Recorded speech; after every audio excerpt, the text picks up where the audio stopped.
अस्सलाम वालेकुम वरहमतुल्लाहि वबरकातुह। रात के 2 बज रहे थे और ये तीसरी कब्र थी जो वो खोदने की कोशिश कर रहा था। सुबह 10 बजे तदफीन होनी थी, तो इसने सोचा फजर के बाद थोड़ी देर सो जाऊंगा अगर कब्र अभी से तैयार कर दूं ताकि सीमेंट वगैरह सूख जाए। मगर पहले कब्र में एक बहुत बड़ा पत्थर निकल आया। दूसरी कब्र खोदी तो वहाँ गंदा पानी था, हालांकि उसके आसपास कोई गटर लाइन भी नहीं थी। और ये तीसरी कब्र खोदते हुए उसके पैर जलने लगे।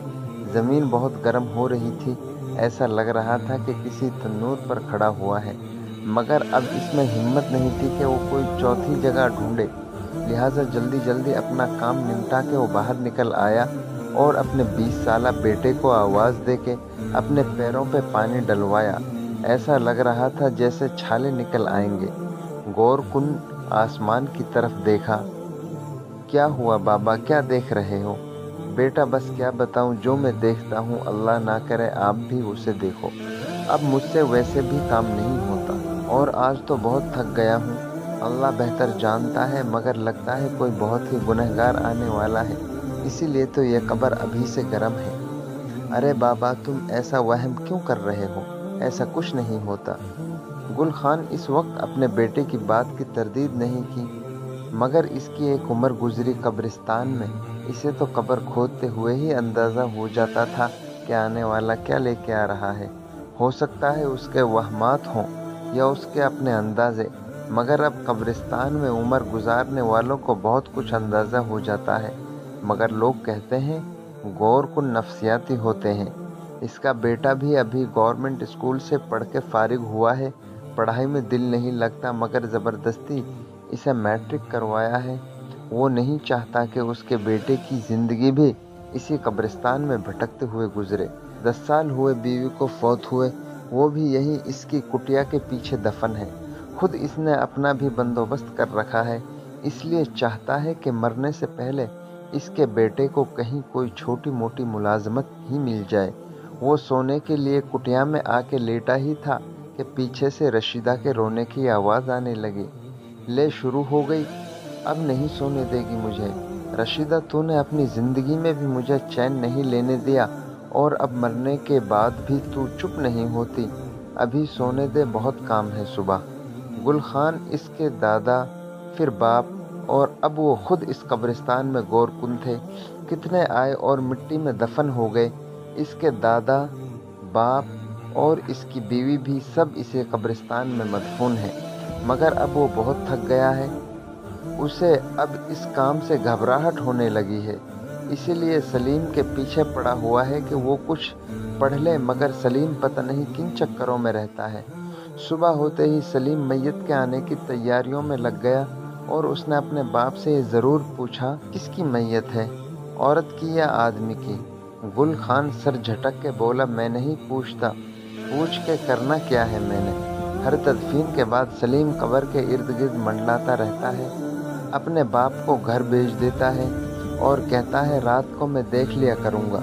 कभी उसके दोस्त भी आते हैं, पता नहीं रात भर कब्रिस्तान में क्यों फिरते रहते हैं ये लोग। गुल खान सीधा साधा आदमी है और अब तो बूढ़ा भी हो गया है। बस उसने अपनी बीवी की बराबरी में अपने लिए जगह बना ली है और इसे अच्छी तरह पता है जिस दिन वहाँ जाकर लेटेगा ना, उस दिन से रशीदा का रात का रोना बंद हो जाएगा।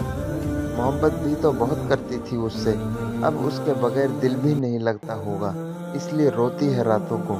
मगर कुछ दिनों से उसके रोने में शिद्दत आ गई है और वो गुल खान को आवाज़ें भी लगाती है और कभी लगता है सलीम को डांट रही है, आ जाऊँगा नेक वक्त, आ जाऊँगा, जल्दी आऊँगा, तो परेशान ना हो। लोग ठीक ही कहते हैं, गौर कुन वाकई में नफ्सियाती हो जाते हैं। अगली सुबह एक और हंगामा गुल खान का मुंतज़िर था। कल जिस औरत की तदफीन हुई थी, उसके लवाहिकीन जब सुबह आए तो उन्हें ऐसा लगा कि कब्र पर दोबारा ताज़ी मिट्टी डाली गई है और उन्होंने शोर मचा दिया। पुलिस को बुलाया गया। पुलिस वालों ने कहा, अगर आप लोगों को कुछ शक है तो आप कब्र दोबारा खुलवा के चेक करें कि आपका मुर्दा अंदर मौजूद है या नहीं। मगर किसी भी अपने के लिए ये एक बहुत ही मुश्किल काम होता है। जिन लोगों को मिट्टी के हवाले कर दिया जाता है, उन्हें दोबारा इस तरह बेहुरमत करना नामुमकिन होता है। पूरा दिन लगा के उन्होंने कब्र पक्की करवाई और अंधेरा होने तक वहीं बैठे रहे। गुल खान को अलग से भी पैसे दिए कि वो कब्र का ख्याल रखे। अक्सर लोग ऐसा करते हैं और वो पैसे भी सलीम उठा के ले जाता है, नामालूम किन चक्करों में रहता है। उसे इन सब बातों की समझ नहीं आती। वो सलीम के पीछे पीछे नहीं फिर सकता। वो तो बस रोज़ाना रशीदा की बराबर की जगह की सफाई करता है और उसे तसल्लियाँ देता है कि मैं जल्द आने वाला हूँ, दुआ कर सलीम की कहीं नौकरी लग जाए। मगर फिर भी रशीदा के रोने कम नहीं होते।